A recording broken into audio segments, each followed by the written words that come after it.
Welcome back to Madman Review. Prepare yourself for a captivating spectacle. Today we have an extraordinary tale to unravel: the kidnapping of a police officer. Okay, I'm kidding. He wasn't exactly kidnapped, but you can certainly look at it that way because he was dragged into his own car and had to wrestle with a big perp to stay alive.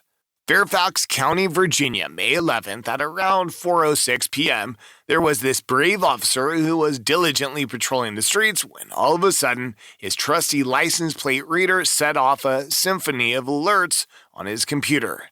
You see, atop some police vehicles rest these charming little contraptions called license plate readers. These marvelous devices tirelessly scan the surrounding 360-degree radius, always on the lookout for expired plates or pilfered automobiles. As our gallant officer passes a fellow traveler on the road, if their license plate have expired or if the vehicle itself has been spirited away, a distress signal is instantly relayed to the officer's computer, jolting them into action. Now, there's this ongoing debate surrounding license plate readers. It's a topic that ignites lively discussions. On one side, proponents argue that these readers have a legitimate purpose in law enforcement by aiding in the identification of vehicles associated with criminal investigations, just like the incident depicted in our video. However, there exists another camp, fervently asserting that license plate readers encroach upon our Fourth Amendment rights. They contend that the instances where these nifty gadgets serve a legitimate purpose are minuscule compared to the vast amount of innocent drivers' records being stored by numerous police departments. Adding to the complexity, certain private companies also employ license plate readers and freely share the collected information with law enforcement, often without proper oversight or privacy safeguards. As a result, the length of time our location data is retained varies widely due to the absence of comprehensive regulations. If we consider the potential implications of automatic license plate readers, it becomes evident that they can fundamentally alter the consequences of simply stepping outside our homes to engage in private matters. This opens up a Pandora's box of potential abuses. The monitoring of individuals' location constitutes a significant infringement on their privacy. In our society, it stands as a fundamental principle that the government should not invade citizens' privacy and collect information on their innocent activities under the pretext of preempting potential wrongdoing. Regardless of our individual stances on license plate readers, turns out that one installed on the officer's car in this particular incident proves to be quite useful. So the officer is cruising through town when suddenly his computer unleashes a cacophony of alarms, vehemently notifying him that he has passed a stolen vehicle. Lo and behold, it turns out to be none other than a U-Haul truck casually refueling at a nearby gas station. Now, it's important to note that U-Haul trucks are more susceptible to theft compared to other vehicles for more than a few reasons. One, U-Haul trucks are often basic, no-frills vehicles without advanced security features like GPS tracking or sophisticated alarm systems. This can make them more appealing to thieves who are looking for an easier target. Two, U-Haul trucks are commonly used for moving and transporting goods. Since they're frequently rented by different individuals, they may not receive the same level of attention and security as personal vehicles. Three, U-Haul trucks are generally designed to be easily accessible for loading and unloading purposes. While this design feature is convenient for legitimate use, it can also make them more vulnerable to break-ins and theft if not properly secured.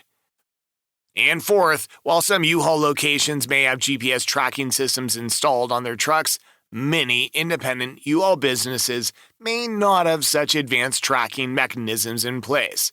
This can make it more difficult to recover a stolen U-Haul truck quickly. Now let's return to our brave officer's encounter. As fate would have it, he spots an individual meandering near the U-Haul truck. Curiosity piqued, he approaches the man and casually asks, "Hey there, is that your truck?" Much to our amusement, the gentleman, displaying a rather questionable intellect, confidently responds, "Yeah, that's my truck." Perhaps he presumed the officer would simply stroll away, taking his word at face value. Alas, this officer, though honest, isn't one to let such matters slide without further investigation. The ensuing events will shed light on his character, or lack thereof. Our officer escorts the man back to his patrol car, sternly declaring, "Listen here, this vehicle is reported as stolen. Till we sort this out, I'm going to have to detain you." Now, it's essential to clarify the distinction between detention and arrest, as many tend to conflate the two. Naturally, our U-Haul thief vehemently protests the idea of being detained. Why, you may wonder? Well, the answer lies in the blatant fact that he indeed pilfered the U-Haul. However, before we proceed, let's take a moment to delve into his background. This individual, who goes by the name Brandon Lemaine, hails from Newport News and, at the time of this incident, was 38 years old. It appears that Lemaine boasts an extensive rap sheet, brimming with numerous prior arrests, felony convictions, and an array of outstanding warrants for his arrest. According to the York County Sheriff's Office, he even had the audacity to assault a deputy back in 2015, while said deputy was endeavoring to apprehend him on credit card fraud charges. Quite the colorful bio, wouldn't you agree? So yeah, another career criminal for some reason who was able to freely roam the streets and steal a U-Haul from somewhere. Virginia's justice system. Oh, and yeah, he was a black dude, and some people who have seen this video are making the claim that the officer approached Lemaine because of his skin color. Idiots. So Lemaine tenses up and starts looking around the sides of the officer. What the hell is this guy up to? Yes, he's looking for a way out of this sticky situation.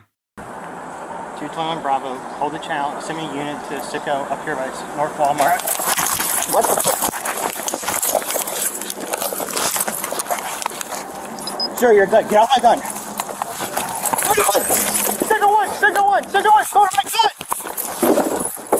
What's reported soon? Sir, get off my gun.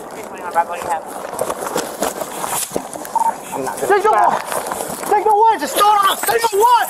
Lemaine possesses an impressive physique significantly larger than the police officer. This situation evokes a sense of fear due to its intensity. The officer finds himself in a perilous struggle for survival within the confines of his patrol car. Upon observation, it becomes evident that Lemaine was exerting considerable effort in an attempt to pull the handgun from the officer's holster. Lemaine's attempt to seize the officer's firearm was unsuccessful, possibly due to the lack of knowledge regarding the common use of Level 3 retention holsters by most law enforcement officers. Let's briefly discuss the different levels of retention holsters. A Level 1 holster is a passive retention holster that does not require any additional actions to draw the weapon. It securely holds the firearm through friction, typically by gripping the frame and trigger guard. Level 1 holsters are often custom-made for specific pistol models and are not interchangeable. They're known for their ease of draw, compactness, and reduced bulk compared to higher retention level holsters. However, Level 1 holsters offer less security as the weapon can be more easily dislodged or forcibly removed. Leather and Kydex holsters are available for Level 1 retention, with Kydex being unaffected by heat and humidity. These holsters are commonly worn inside the waistband. A Level 2 holster is an active retention holster that combines the friction characteristics of Level 1 with additional retention mechanisms like a strap or hood. These features cover the back of the firearm, providing increased security. To draw the pistol from a Level 2 holster, the shooter must unsnap the strap or activate a lever, requiring training and practice for proficiency. Although Level 2 holsters offer greater retention, they involve an extra step in the drawing process. The officer in the video is equipped with a Level 3 retention holster, which incorporates both passive and active retention elements. It includes additional features to securely hold the pistol, often including a button that needs to be pressed with the index finger before the weapon can be drawn. Level 3 holsters are considered the most secure but have a slower and more complex draw process. Their design makes it highly challenging for someone to grab the holstered handgun. So, Lemaine immediately attempted to pull the officer's firearm from the holster. However, due to the holster having Level 3 retention, he was unable to. Lemaine maintained his grip on the officer's holstered firearm while attacking the officer by striking his head. He then succeeded in pulling the officer into the car, aiming to disarm him. Once inside the vehicle, Lemaine shifted it into reverse, causing it to back into a parking lot belonging to a McDonald's establishment. Let's now view portions of the body camera footage capturing the officer's ongoing attack. It would be insightful to listen to the assailant's statements in this incident. That's all units, we're going to call this signal 1, no response to unravel. Look. Get off my gun! Get off my gun!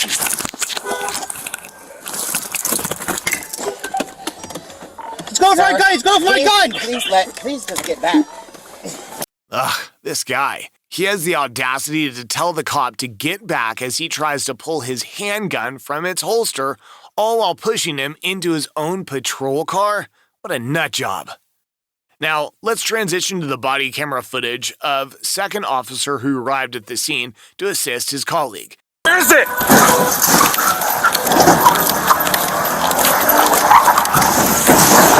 Just crashed into the Walmart. The next sequence involves a rather worrisome display of shooting, in my opinion. I want to make it clear that I don't intend to pass any negative judgments about the officer involved. The situation itself was simply frightening. Not only does this incident take place in broad daylight with a McDonald's restaurant in the background, but the second officer also fires his weapon at the individual who is still on top of the first officer.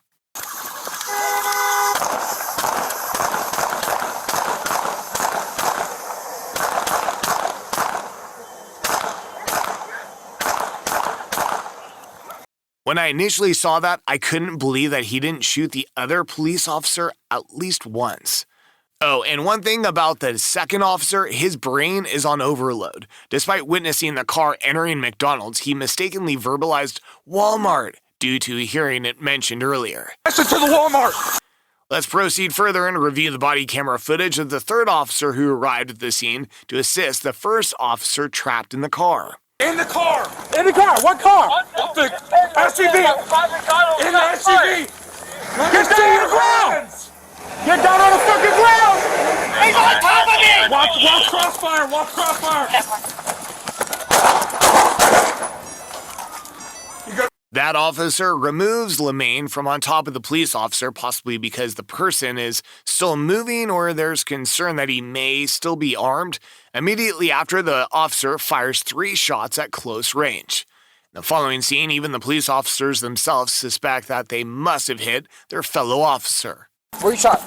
Tell me. Emergency traffic only. Set him down, set him down. 921. Hey, Shots fired. Several shots fired. We got the guy. Where are you shot? I don't know. We got an officer. Sit down. See if he's been hit. Everybody expedite. Go. Yeah, we're any officer hit. Where are you at? Get the clue out, kid. He going, man. He going, man. Don't even bother. Leave him how he is. What is the location? I need the location. Pendle. They hastily tear off his clothes in a frantic search for bullet wounds, but they find none. The officer was not struck by any bullets. It's baffling how there was no over-penetration through the assailant. And it's equally puzzling that none of the numerous bullets hit the officer. In a way, Lemaine, in his pointless attempt to pull the first officer's handgun from his holster, inadvertently saved his life by absorbing all those bullets. He acted as an effective meat shield.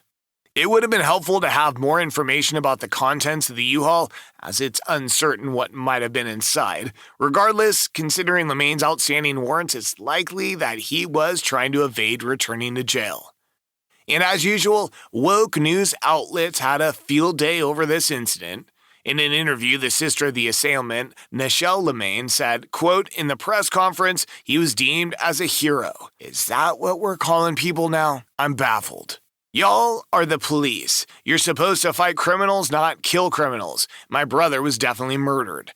While she clarified that she does not support her brother's actions, she questioned how the police handled him, saying, quote, "No one's telling me anything. I'm getting mixed stories. I do know that my brother was shot in the face 3 times. Yeah, in my opinion, he deserved it.